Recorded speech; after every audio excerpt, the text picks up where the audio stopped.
Every show site was so hospitable. The people were so wonderful. They looked at you like they shouldn't. They looked at you, this is all about the United States of America, this great country we have. It's not about the people in the airplane. It's about what we represent. And now, ladies and gentlemen, we welcome you here this afternoon, Commander J.D. Davis, United States Racing Team, the Blue Angels. The precision maneuvers you will see. As a birthday present, my parents bought me a ticket from Harrisburg, Pennsylvania to Columbus, Ohio. Had an opportunity to ride in a Lockheed Constellation C-121. But when I got to Ohio, I walked into the terminal and there was this huge mural on the wall of a young fighter pilot climbing into the cockpit of an F.J. Fury. And I said, whoa, hold on a minute. Went to a small school in Huntington, Pennsylvania called Juniata College, and I stayed there for 3 semesters. I still felt uncomfortable with the whole scenario of this education thing, so I transferred to Penn State. Was there about 2 months until I felt that it was time to move on, so I got in my car, drove to Harrisburg, found a Navy recruiter, and I enlisted in the Navy. But this great country of ours is just full of opportunity. Went through boot camp, came out of boot camp and took a couple of tests. Next thing I know, I'm qualified to go to the Naval Academy Preparatory School. I completed the school, took the entrance exam to the Naval Academy. I passed, and the rest is history. I was on a bus in June of '58 on my way to Annapolis, Maryland. Well, I requested flight training after graduation, so I packed everything up and went to Pensacola, commenced what we call the pre-flight training, and finally went to Kingsville, Texas for the final stages of training prior to actually getting my wings. I was sent and assigned to VC-8 at Roosevelt Roads, Puerto Rico. But during that time with VC-8, I had the opportunity to fly the F8 Crusader, the A4, the T-28, and the F9. So there was a particular day when I flew all 4 of those aircraft the same day. My point being, it was a great learning opportunity and location for me as I was beginning to mature as a pilot. From then, the rest goes to Vietnam. I was assigned to VF-191 on board the USS Ticonderoga and flew 100 missions in the first tour. We came back for a short period of time, I think 5.5 months, and went right back again on USS Ticonderoga for another 101 missions. So looking back on it, it was an exciting time, but it went pretty quickly. After I completed my tour with VF-191, I received orders to VF-124 as a flight instructor. That was located in Miramar, California, San Diego area. And I began to look at the schedule where the Blue Angels were located, and I would take weekend cross countries to their show sites. And about midway through that first year, I did make an application. The application was approved by my commanding officer in Airland, and after that it was a matter of watchful waiting, I guess, to see what would happen at the end of the year. I got a telephone call. I was at VF 124, and it was sort of a unique phone call in that the team members were on there. They began to apologize to me that I was such a miserable selectee that they were going to have to pass on me, and there was no way that they were going to take me onto the team. And I thanked them very much for their consideration. Tried to be as nice as I could, but then all of a sudden their tone changed, and they said, "We just want to tell you that you were approved and you were to receive orders to the Blue Angels. I had a crew chief that was with me for the entire 2 years. His name was Charlie Shank. One wonderful individual and a very, very talented guy, knew the airplane extremely well and was a great support to me personally.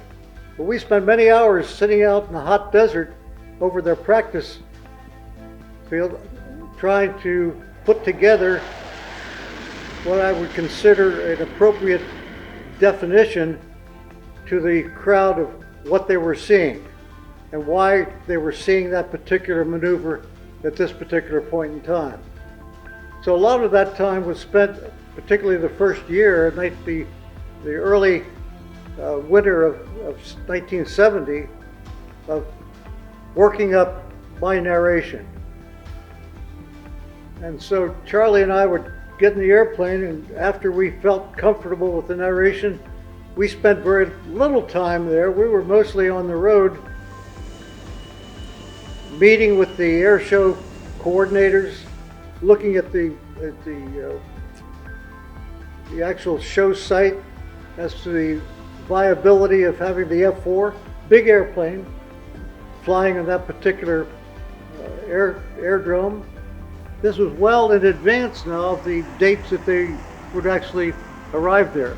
So I did a lot of preliminary flying, particularly in '71. I was able, I think, Charlie and I visited every single show site during the time that they were still in El Centro practicing. And during the show season, Charlie and I would be there a day early to each one of those show sites, again ensuring that the billeting was appropriate for the maintenance crew and the officers, and making sure that the coordination was done as far as the FAA was concerned, and all the I's were dotted and the T's were crossed in preparation for let's get going on the air show business at this particular location.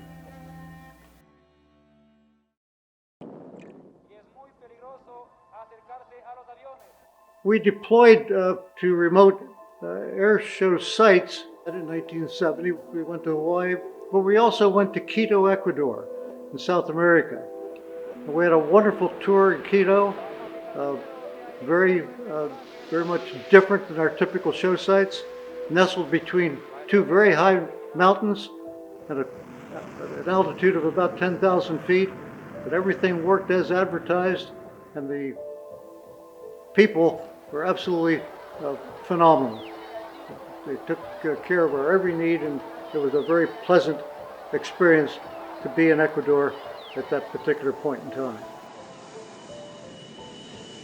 The F4 was a very sophisticated airplane, but it was a very heavy airplane.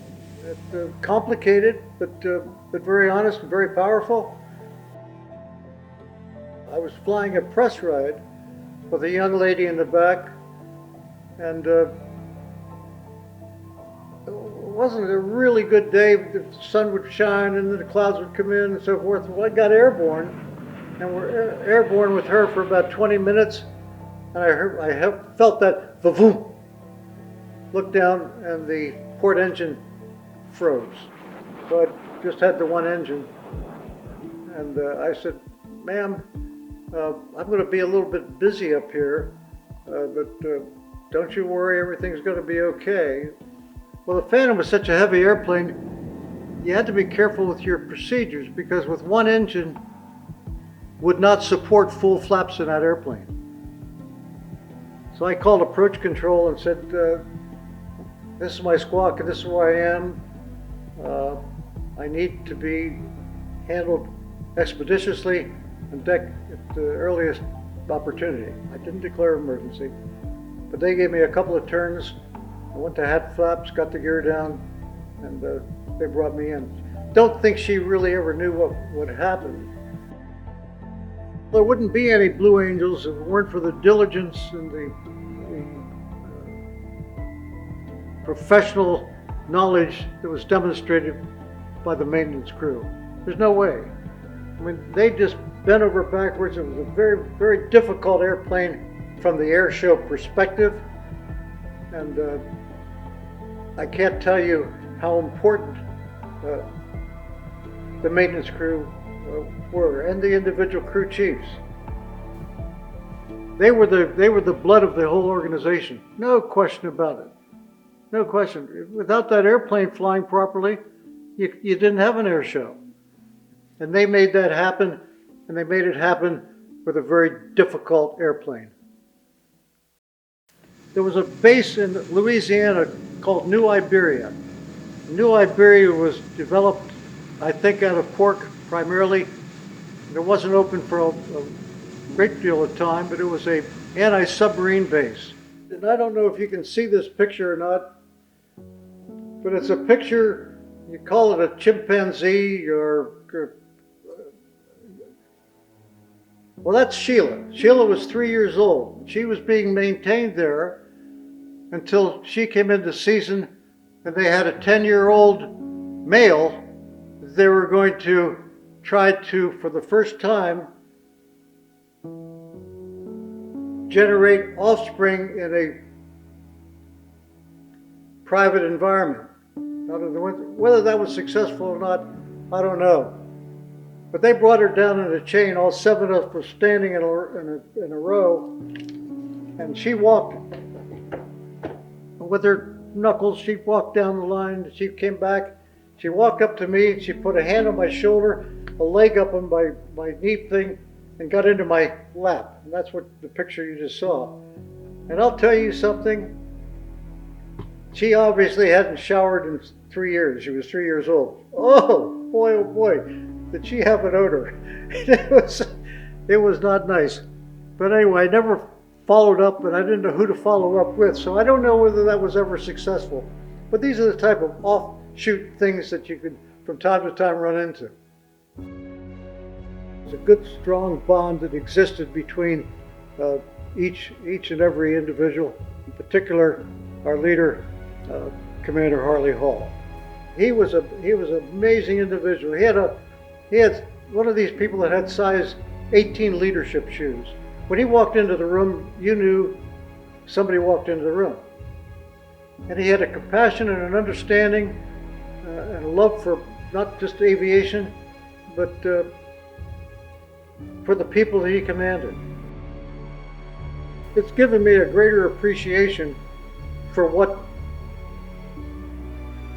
we are attempting to do from a public affairs standpoint. In other words, why are we spending all this money to have this flying circus? Well, it's not a flying circus. That's what the narrator is intended to do. He's out there to try to demonstrate, not demonstrate, but qualify what the people are seeing and how it relates to, one, actual combat, and actual two, to our training experiences. And to me personally, it was just great, and I was just happy to be able to participate at the level that I did for the 2 years that I did.